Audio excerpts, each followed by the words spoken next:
என்னுடைய முதல் திரைப்பட பாடல் மங்காத்தால வந்த கண்ணாடி நீ கஞ்சாடை நான். கண்ணாடி நீ கஞ்சாடை நான். ஸோ அந்த பாடலுக்கு வந்து எனக்கு 2 விருதுகள் கிடைச்சது. ஹே பெண்ணே என் நெஞ்சில் சாய்ந்து ஹையான் லவ். ஓமன பெண்ணேன்னு ஒரு படம், ஹரிஷ் கல்யாண், பிரியா பவானி சங்கர் நடிச்சது. அதுல வந்து ஒரு பாடல் எழுதியிருந்தேன். நீ எனதருகினில் நீ, இதை விட ஒரு கவிதை கிடையாதே அப்படின்னு ஒரு பாட்டு. அது கொஞ்சம் ஸ்லோ பிக்கப். நீ எனதருகினில் நீ. பிளான் பண்ணி பண்ணணும்னு ஒரு படம் பண்ணோம். ஒரு 4 பாட்டு அதில் எழுதியிருந்தேன், நல்ல சாங்ஸ் எல்லாமே. ஆனால் துரதிருஷ்டவசமாக அது கரெக்டாக அந்த முதல் லாக்டவுன் வந்தது இல்லை, அதற்கு முன்னாடி வந்து அப்படியே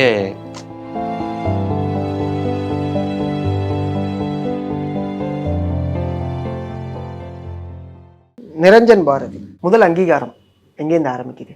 முதல் அங்கீகாரம் வீட்டிலேருந்து தான் தொடங்கிச்சுன்னு சொல்லலாம். நான் சும்மா விளையாட்டுத்தனமாக சும்மா கவிதை எழுதி பார்ப்போமே அப்படின்னு கிறுக்கினேன் 16 வயசில். திருக்குறள் பற்றி எழுதி பார்ப்போம், மறையாம் மறையாம் உலக பொது மறையாம்னு சும்மா. யாரும் என்னை வற்புறுத்தலை, கவிதை எழுதியே ஆகணும்னு யாரும் பயமுறுத்தலை, திணிக்கலை. அப்போ என்னுடைய பாட்டி உயிரோடு இருந்தாங்க, லலிதா பாரதின்னு, தங்கம்மாள் அவங்களுடைய மகள். அவங்களுக்கு ரொம்ப சந்தோஷமாயிடுச்சு, அவங்க ரொம்ப ஊக்குவிச்சாங்க என்ன. அதுக்கப்புறம் நிறைய நான் படிக்க ஆரம்பித்தேன். வாலி, கண்ணதாசன். அப்போ கூட நான் பாரதியார் ரொம்ப படிக்கலை. ஓகே. வாலி, கண்ணதாசன், வைரமுத்து அப்படி தான் சுற்றிட்டு இருந்தேன். பெரும்பாலும் வாலி, கண்ணதாசன் தான். நிறைய பாடல்கள் கேட்குறது, கவிதைகள் படிக்கிறது. அந்த வயசு ஒரு காரணம், அந்த இளமை. நிறைய படிக்கணும், நிறைய தெரிஞ்சுக்கணும், நிறைய எழுதி பார்க்கணும், அந்த மாதிரி ஒரு வெறியோடு இருந்த ஒரு காலகட்டம். ஸோ முதல் அங்கீகாரம் பாட்டிக்கிட்டே இருந்து தான் வந்தது. அப்புறம் அப்பா அம்மா எல்லாருமே இது பண்ணாங்க. அப்புறம் 24 வயசில் 2009 என்னுடைய முதல் கவிதை தொகுப்பு வெளியாச்சு, வானமே உன் எல்லை என்ன அப்படின்னு. அதற்கு வந்து கவிஞர் வாலி அவர்கள் தான் முன்னுரை எழுதி கொடுத்தாரு எனக்கு. ஓகே. அவரே எனக்கு ஃபோன் பண்ணி வாழ்த்திலாம் பேசுறது பெரிய விஷயம். அவருடைய பிஸி ஷெட்யூலில் அவருடைய ஸ்டேச்சருக்கு அது பண்ணார். என்றைக்குமே அவரை நான் பெரிய ஒரு ஆசானாக தான் பார்க்குறேன். நிறையா அவர்கிட்டேருந்து மானசீகமாக கற்றுக்கிட்டு இருக்கேன் நான், எப்படி ஒரு பாடல் எழுதணும், எளிமையாக எப்படி. ஆமாம், நிறைய விஷயங்கள் வாலி அவர்களுடைய பாடல் வடிவில் ரொம்ப எளிமையாக நம்ம சில விஷயங்களை பார்க்க முடியும். நான் வந்து முறைப்படி நான் வந்து தமிழ்லாம் படிக்கலை. பிஏ தமிழ், எம்ஏ தமிழ்லாம் நான் படிக்கலை. நான் படித்தது இன்ஜினியரிங் தான். ஆனால் இந்த கேள்வி ஞானத்தில் ஆர்வத்தில் நான் எல்லாமே கற்றுக்கிட்டேன், நிறைய இலக்கியங்கள் படித்தேன். ஸோ முதல் அங்கீகாரம்னு பார்த்தா அதை சொல்லலாம். அதற்கப்புறம் வந்து 2018 இலக்கிய வீதின்னு ஒரு அமைப்பு எனக்கு அன்னம்னு ஒரு விருது கொடுத்தாங்க. அப்புறம் என்னுடைய முதல் திரைப்பட பாடல் மங்காத்தால வந்த கண்ணாடி நீ கஞ்சாடை நான் அப்படிங்கிற டுவேட் பாடல். யுவன் சங்கர் ராஜா சார், வெங்கட் பிரபு சார், இவங்க தான் ஆரம்பித்து வச்சாங்க என்னுடைய கரியரை. தலை தான் ஆரம்பித்து வச்சார் அப்படி கூட சொல்லலாம். ஸோ தலையெழுத்து தான் என் தலையெழுத்தாக அப்போ மாறிச்சு. ஸோ அந்த பாடலுக்கு வந்து எனக்கு 2 விருதுகள் கிடைச்சிது. சிறந்த வளர்ந்து வரும் பாடலாசிரியர் விருது, சிறந்த அறிமுக பாடலாசிரியர் விருது கிடைச்சிது. முக்கிய அங்கீகாரம்னு பார்த்தா அதுதான் சோஃபார். ஹே பெண்ணே என் நெஞ்சில் சாய்ந்து ஹையான் லவ், அந்த பாட்டு பெரிய ஹிட் ஆச்சு. அதுதான் வந்து 2018 ஹங்காமா அப்படிங்கிற அந்த வெப்சைட்டில் அதிக முறை ஒளிபரப்பப்பட்ட பாடல்.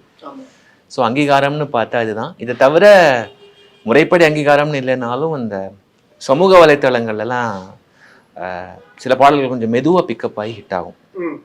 ஓமன பெண்ணேன்னு ஒரு படம், ஹரிஷ் கல்யாண், பிரியா பவானி சங்கர் நடித்தது. அதில் வந்து ஒரு பாடல் எழுதியிருந்தேன். அது வந்து முதல்ல ஹிட் ஆகலை, அந்த பாடல் நிறைய பேருக்கு தெரியல. அந்த போதை கணமேங்கிற பாடல் தான் ஹிட் ஆச்சு.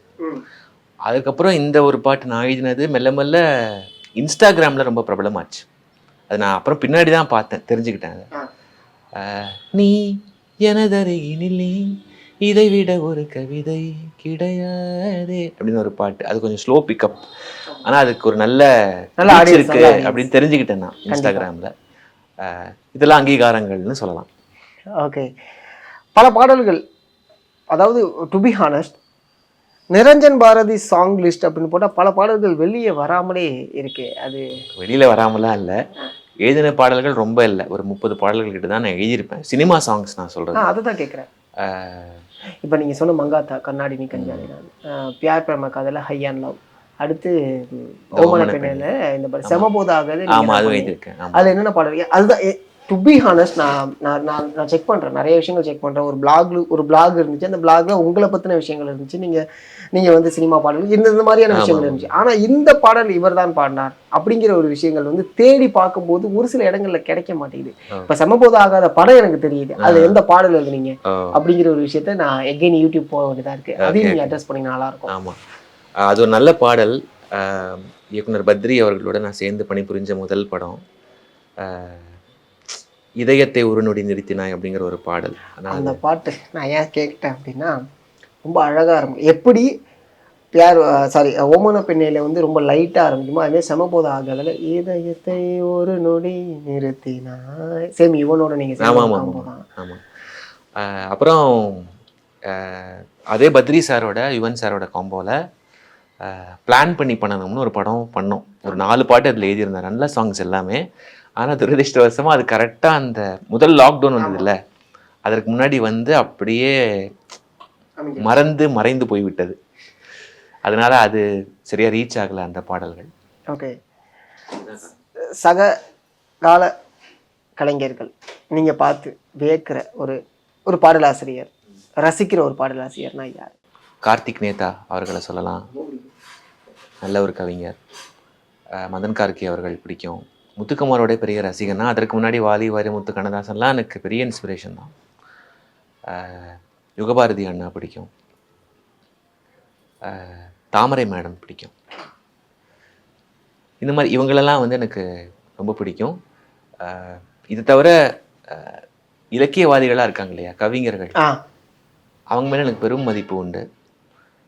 இப்போ கவிஞர்கள் அப்படின்னு சொல்லணும் அப்படின்னா கல்யாண்ஜி, கலாப்ரியா, இவங்களாம் மேதைகள், பெரிய மேதைகள். இவங்கள ரொம்ப பிடிக்கும். கவிஞர் இசை.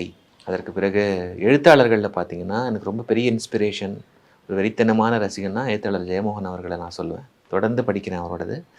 தினமும் அவருடைய இணையதளத்தை பார்க்காம என்னுடைய நாளே தொடங்காது. ஓகே, அந்த அளவுக்கு அதை ரொம்ப தீவிரமாக நான் ஃபாலோ பண்ணுறேன். அந்த மாதிரி நிறைய பேர். ஓகே ஓகே, அதெல்லாம் வந்து நிறையா நான் தொடர்ந்து ஆமாம் நிறையா அதை படிச்சுட்டே தான் இருக்கேன், பார்த்துட்டே தான் இருக்கேன்.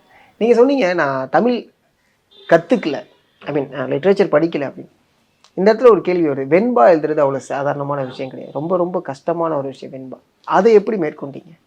கற்றுக்கிட்டேன், அவ்வளோதான்.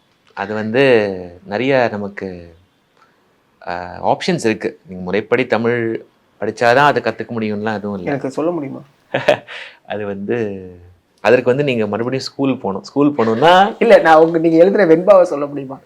எனக்கே வந்து ஞாபகம் இல்லை, ரொம்ப முன்னாடி எழுதினது, ரொம்ப சின்ன வயசில் எழுதினது. அது நான் வந்து முறைப்படி கொஞ்சம் போராடி கற்றுக்கிட்டேன். இயல்பாகவே அந்த தமிழ் ஆர்வமும் கவிதை திறமையும் இருந்ததுனால அது வந்து இறைவனோட அருள். நான் வந்து ஒரு கருவி மட்டுமே. அதை வந்து படிக்கக்கூடிய பாக்கியம், கற்றுக்கக்கூடிய பாக்கியம் எனக்கு கிடைச்சிது. அதை வந்து கற்றுக் கொடுக்குற அறிஞர்களும் ஆசான்களும் இருந்தாங்க. இப்போ நிறைய பேர் வந்து கற்றுக் கொடுக்குறாங்க. ஓகே, அப்படி தான் நான் வந்து சொந்த முயற்சியில் தான் அதை கற்றுக்கிட்டேன்.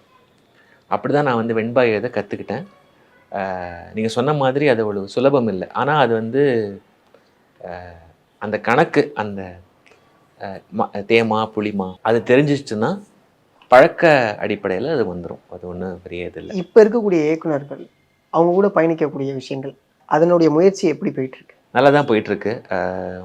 திரைப்படத்துறை முயற்சிகள் அது ஒரு பக்கம், நிறைய இயக்குனர்களை பார்க்குறது பழகிறது அது ஒரு பக்கம் இருக்குது. அவங்க கூட ஒர்க் பண்ணுறது. இந்த யானை வீடியோக்கு அப்புறமாவே வந்து நிறைய இயக்குனர்கள்லாம் என்கிட்ட பேசினாங்க. இன்னொரு பக்கம் வந்து சினிமா தவிர இப்போ நிறைய அந்த இண்டிபெண்ட் ஆர்டிஸ்ட்லாம் இருக்காங்க இல்லையா, சுயாதீன கலைஞர்கள், அவங்க கூடலாம் கூட நான் நிறையா ஒர்க் பண்ணியிருக்கேன். அது ஒரு பக்கம் நல்லபடியாக தான் போயிட்டுருக்கு. இதை தவிர நான் வந்து நிறைய கிளாசிக்கல் ப்ராஜெக்ட்ஸ், உதாரணத்துக்கு வந்து நிறைய நாட்டிய கச்சேரிகள், நிகழ்ச்சிகள் நடந்துட்டு வருது இல்லையா, அதற்கு வந்து பெரும்பாலும் என்னுடைய அப்பா இசையமைப்பாளராக அதில் இருப்பார். அதை தவிர அந்த மாதிரியான ப்ராஜெக்ட்ஸுக்கு பாடல் எழுதுறதும் உண்டு. அதை தவிர சில நிகழ்ச்சிகளுக்கு வந்து நான் வந்து எம்சிலாம் கூட பண்ணிட்டும் இருக்கேன். அதனால வந்து ஒரு என்ன சொல்கிறது, பல குதிரைகளை ஒரே சமயத்தில் ஓட்டிகிட்ருக்கேன்னு சொல்லலாம். எழுத்து, பேச்சு, தமிழ் கற்பிக்க. ஆமாம், அதாவது டீச்சர்னா அதையே நீங்கள் மென்ஷன் பண்ணல. ஆமாம், அதாவது நான் முறைப்படி அதற்கான டிகிரி நான் வாங்கலை. ஆனால் வந்து தமிழ் நான் கற்றுக் கொடுக்குறேன். நானும் என்னுடைய நண்பர்களும் சேர்ந்து அதை பண்ணுறோம். மை டெம்பிள் குரு அப்படிங்கிற ஒரு இணைய வழி தமிழ் பள்ளி. நானும் அப்புறம் என்னுடைய ஃப்ரெண்ட் லதான் இருக்காங்க. நாங்கள் 2 பேரும் சேர்ந்து தான் அதை தொடங்கினோம். எங்கள் அம்மா தான் அதற்கு வந்து மென்டார். ஒரு 4.5 வருஷமாக அதை பண்ணுறோம். உலகம் முழுக்க நிறைய மாணாக்கர்களுக்கு தமிழ் சொல்லி கொடுத்துருக்கேன். நானே தான் பாடத்திட்டத்தை உருவாக்கி இது வரைக்கும் நடத்திக்கிட்டு இருக்கேன். அடிப்படை தமிழ், அப்புறம் இலக்கணம், இலக்கியம், குழந்தைகளுக்கான இலக்கியம் அப்படின்னு 4 கோர்ஸ் நாங்கள் வச்சுருக்கோம். ஓகே. அது வந்து தமிழுக்காக நான் செய்கிற ஒரு பணி, ஒரு முக்கியமான பணி, ஒரு கால முக்கியத்துவம் வாய்ந்த ஒரு பணின்னு நான் நினைக்கிறேன். அது வந்து இன்னும் அதை விரிவாக்கி ஒரு பெரிய அளவில் எடுத்துகிட்டு போகணுன்னு திட்டங்கள் வச்சுருக்கேன். பார்ப்போம்.